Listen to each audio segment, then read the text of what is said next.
வருகை புரிந்திருக்கின்ற அன்பு பெரியோர்களே, அருமை தாய்மார்களே, எழுச்சியோடு வருகை புரிந்திருக்கின்ற இளைய சமுதாயமே, நமது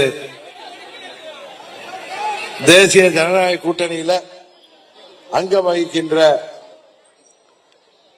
அனைத்து இந்திய அண்ணா திராவிட முன்னேற்ற கழகம், பாரதிய ஜனதா கட்சி, பாட்டாளி மக்கள் கட்சி, புரட்சி பாரதம், தமிழ் மாநில காங்கிரஸ், ஐஜேகே, அம்மா மக்கள் முன்னேற்ற கழகம் ஆகியவற்றைச் சேர்ந்த நிர்வாகிகளே, செயல் வீரர்களே, வீராங்கனைகளே மற்றும் இந்த பகுதியைச் சேர்ந்த பெரியோர்களே, தாய்மார்களே, இந்த முறை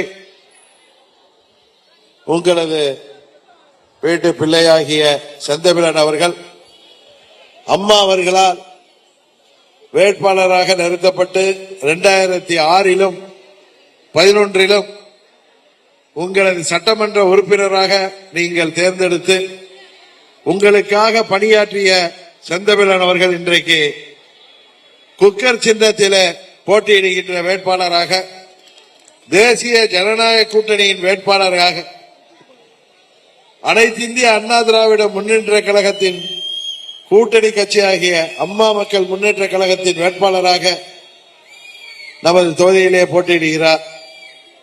நமது தொகுதியின் ஒவ்வொரு தெருவின் தேவைகளை நன்கு அறிந்தவர். ஏற்கனவே 10 ஆண்டுகள் உங்களுக்கு சட்டமன்ற உறுப்பினராகவும் சில காலம் அமைச்சராகவும் பணியாற்றியவர். நல்ல மனிதர், ஊழல் கரை படியாதவர். அம்மா அவர்கள் ஆட்சி பொறுப்பில் இருந்த காலத்தில் உங்களுக்காக பணியாற்றியவர். எந்த ஒரு கெட்ட பெயருக்கும் ஆளாகாதவர். இந்த முறை அவர் உங்களை நம்பி இங்கே அம்மா மக்கள் முன்னேற்ற கழகத்தின் வேட்பாளராக நிறுத்தி இருக்கின்றோம். அவரை குக்கர் சின்னத்திலே வெற்றி பெற செய்யுமாறு பணிவன்போடு கேட்டுக்கொள்கின்றேன். ஆர்கே நகர்ல அம்மா அவர்கள் மறைந்த பிறகு வந்த சட்டமன்ற இடைத்தேர்தலிலே நாங்கள் பெற்ற ஆர்கே நகர் தொகுதி மக்கள் கொடுத்த வெற்றி சின்னம்தான் அம்மா அவர்கள் தொகுதியிலே எங்களுக்கு கிடைத்த வெற்றி சின்னம்தான் இந்த குக்கர் சின்னம் என்பது உங்களுக்கு தெரியும்.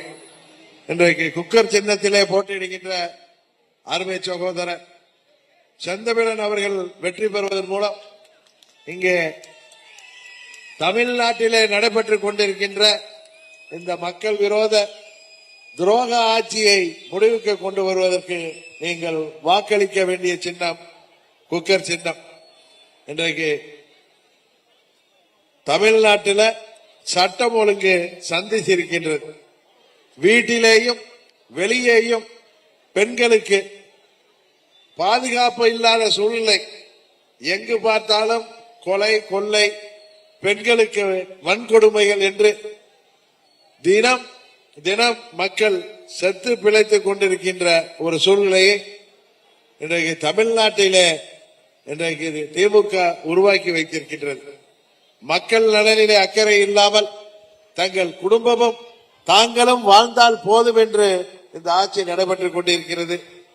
இந்த ஆட்சியிலே ஊழல் நடைபெறாத துறையே இல்லை என்கிற அளவுக்கு மக்கள் வாட்டி வதைக்கப்படுகிறார்கள்.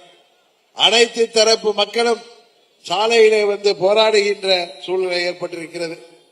விவசாயிகளாக இருந்தாலும் சரி, அரசு ஊழியர்கள், ஆசிரியர்கள், ஊராட்சி செயலாளர்கள்,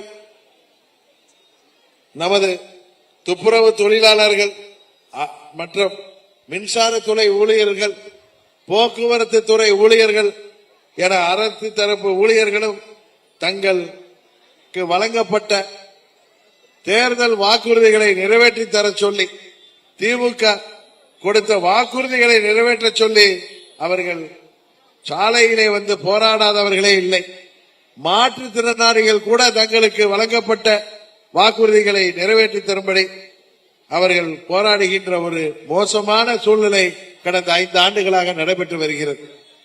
தேர்தல் வாக்குறுதிகளை நிறைவேற்றாமல் அவர் சொன்ன வாக்குறுதிகளை எல்லாம் காற்றிலே பறக்க விட்டுவிட்டு இன்றைக்கு 26 தேர்தலுக்கு சொல்லி இருக்கின்ற வாக்குறுதி என்பது சூப்பர் ஸ்டார் என்று திரு ஸ்டாலின் அவர்கள் பிரச்சாரம் செய்கிறார்கள். மக்களை எல்லாம் ஏமாளிகள் என்று நினைத்துக் கொண்டிருக்கிறார்கள். அரசு ஊழியர்களையும் பொதுமக்களையும் அவர் ஏமாளிகள் என்று நினைத்துக் கொண்டிருக்கிறார்கள். எப்படி கொரோனா காலத்தில் நமக்கு உயிருக்கு பாதுகாப்புக்காக போராடிய மருத்துவர்களையும் செவிலியர்களையும் அவர்களை பணியை நிரந்தரம் செய்வோம் என்று தேர்தல் வாக்குறுதியிலே சொல்லிவிட்டு இன்றைக்கு அவர்கள் ஏமாற்றப்பட்டிருக்கிறார்கள். இன்னும் வெட்கக்கேடு என்றால் நீங்கள் வெற்றி பெற செய்த இந்த தொகுதியின் சட்டமன்ற உறுப்பினர் தான் இன்றைக்கு சுகாதாரத்துறை அமைச்சர். இந்த பகுதியில தமிழ்நாடு முழுவதும் உள்ள எந்த ஒரு மருத்துவமனையும் மக்கள் சென்று அங்கே அனுமதித்து நோய்க்கு சிகிச்சை பெறுகின்ற தரத்திலே இல்லை என்பதுதான் உண்மை. அங்கே உள்ள துப்புரவு தொழிலாளர்கள் செல்போன் வெளிச்சத்திலே அவர்கள் நமக்கெல்லாம் சிகிச்சை அளிக்கின்ற காட்சியெல்லாம் கொடூரத்தை எல்லாம் நீங்கள் தொலைக்காட்சியிலே பார்த்திருப்பீர்கள். மக்கள் நல்வாழ்வுத்துறை தனது எந்த ஒரு அரசு நிர்வாகத்தையும் சரியாக கவனிக்காத ஆட்சியிலே இங்கே கஞ்சா விற்பவர்களையும் போதை மருந்து கடத்துபவர்களையும் இங்கே பெண்களுக்கு பாலியல் வன்முறை கொடுப்பவர்களையும் பாதுகாப்புகின்ற துறையாக அந்த துறை விளங்கி வருகிறது. நீங்க யாரை பார்த்தாலும் சரி, இன்றைக்கு கண்ணகி நகரில கஞ்சா வியாபாரி ஒரு பெண்மணி மா சுப்பிரமணியத்தோடு நின்று போட்டோவுக்கு போஸ் கொடுத்து கொண்டிருக்கிறார். இங்க அண்ணா யூனிவர்சிட்டியில கொடுமையாக பாலியல் வன்கொடுமைக்கு ஆளான அந்த சகோதரிக்கு கொடுமை இழைத்த அந்த ஞானசேகரனை பார்த்தா திமுக நிர்வாகி என்கிறார்கள். அவர் மா சுப்பிரமணியத்தோடு நாம் போட்டோக்களிலே பார்க்கிறோம். அதுபோல 2000 கோடிக்கு மேல் போதை மருந்து கடத்தலிலே கைது செய்யப்பட்ட சாதிக் பாட்சா திமுகவின் நிர்வாகியாக இருக்கிறார். இன்றைக்கு தமிழ்நாடு முழுவதும் இந்த சட்டத்திற்கு புறம்பான சமூக விரோத செயல்களிலே ஈடுபடுவர்கள் ஒன்று திமுகவை சேர்ந்தவர்களாக இருக்கிறார்கள் அல்லது திமுகவின் பாதுகாப்போடு பின்பலத்தோடு அவர்களின் ஆசையோடு நடைபெற்றுக் கொண்டிருக்கிறது. இன்றைக்கு பள்ளிக்கு செல்கின்ற மாணவிகளிலிருந்து ஏரோப்ளேன்ல பறக்கிற ஏர் ஹோஸ்டஸ் வரை இன்றைக்கு திமுக நிர்வாகிகளால் எவ்வாறு கொடுமைப்படுத்தப்படுகிறார்கள் என்பதை தயவு செய்து எண்ணி பார்க்க வேண்டும். இன்றைக்கு போதை மருந்து நமது வீட்டு மாணவர்களையும் பெண்களையும் இளைஞர்களையும் குறிவைத்து விற்கப்படுகிறது. அதையெல்லாம் தடுக்க வக்கில்லாத ஆட்சியாக இந்த ஆட்சி நடைபெற்றுக் கொண்டிருக்கிறது. தமிழ்நாட்டிலே சட்டம் ஒழுங்கு எப்படி இருக்கிறது என்பது உங்களுக்கு தெரியும். யாருக்கும் பாதுகாப்பு இல்லை. கூலிப்படைகள் மூலம் 5000த்திற்கும் 10,000த்திற்கும் யாரையும் கொலை செய்து விடலாம் என்கிற நிலைதான் இந்த தமிழ்நாட்டிலே நிலவி வருகிறது. அதுபோல அனைத்து துறைகளிலும் ஊழல் பெருக்கெடுத்து ஓடுகிறது. அது மருத்துவத்துறையாக இருந்தாலும் சரி, நெடுஞ்சாலை துறையாக இருந்தாலும் சரி, அனைத்து துறைகளிலுமே ஊழல் பெருக்கெடுத்து ஓடுவதாக பொதுமக்கள் வருத்தப்படுகிறார்கள். இந்த ஆட்சியை முடிவுக்கு கொண்டு வர வேண்டும் என்று தமிழ்நாடு முழுவதும் மக்கள் தயாராக இருக்கிறார்கள். மாற்று சக்தியாக அனைத்து இந்திய அண்ணா திராவிட முன்னேற்ற கழகத்தின் தலைமையிலான நமது தேசிய ஜனநாயக கூட்டணிக்கு வாக்களிக்க தயாராகி கொண்டிருக்கிறார்கள். தமிழ்நாட்டிற்கும் மத்திய அரசிற்கும் ஒரு சுமூகமான உறவு இருந்தால்தான் தமிழ்நாட்டிற்கு வேண்டிய நிதிகளை பெற முடியும் என்பதை தமிழ்நாட்டு மக்கள் உணர்ந்து வைத்திருக்கிறார்கள். எனவே இந்த தேர்தலில் மீண்டும் தமிழ்நாட்டிலே மக்களாட்சி, அம்மா அவர்களின் ஆட்சி அமைவதற்கு நீங்கள் நமது சைதாய் தொகுதியிலே வாக்களிக்க வேண்டிய வெற்றி சின்னம் குக்கர் சின்னம் என்று சொல்லி விடைபெறுகிறேன். நன்றி, வணக்கம்.